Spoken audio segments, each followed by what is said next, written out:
So now we've got some nice clean shapes. Let's go ahead and talk about how we can Dynamesh some of these.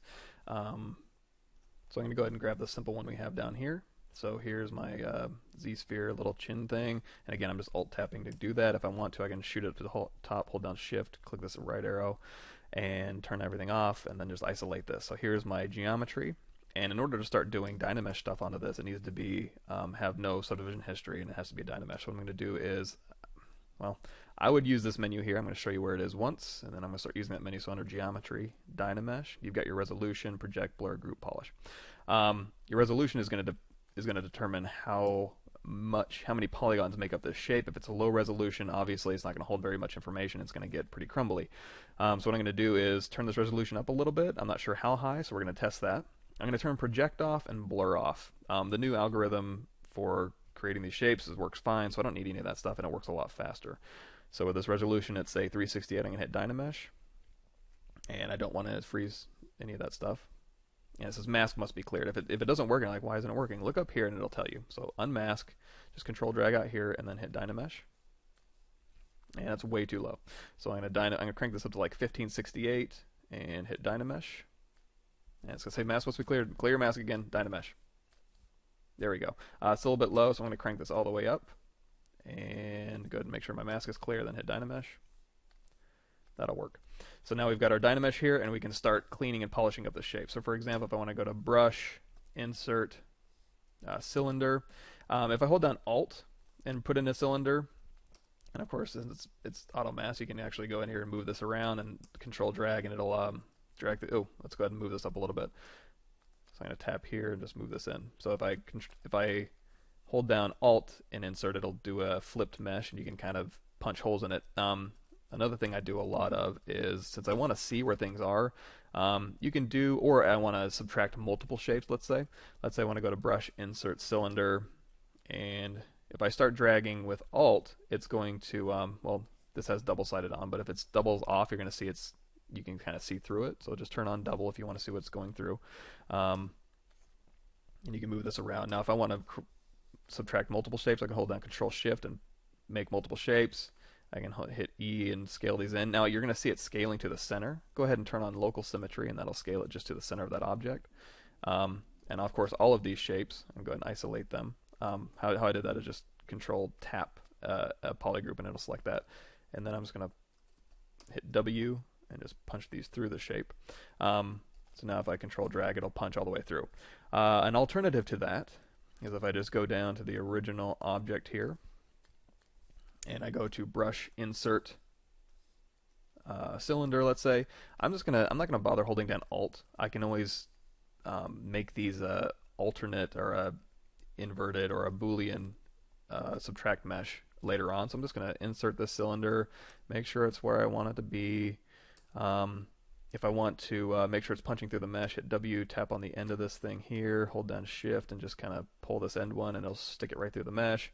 So now this is one shape. If I Dynamesh this, it's just going to combine these together. I don't want that. So what I want to do is isolate this, and I'm going to do a split hidden. Where that is for you is under Subtool, Split. There's all these split things here. There's split, hidden, group split, whatever. I have these all in my menu here. So these are where I'm doing my splits.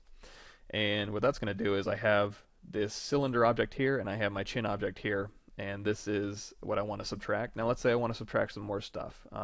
Let's go ahead and take this object here, Control-Shift, bring this in. And we're just going to duplicate this object. And we'll make sure it punches through the mesh. If you want to go crazy, just go all the way through the mesh. We want to scale this down a little bit, and because we have LSIM on, it's going to scale from the center of the object. Now it's getting a little bit close, so I'm going to go ahead and tap W on the end of this thing and just punch it through again.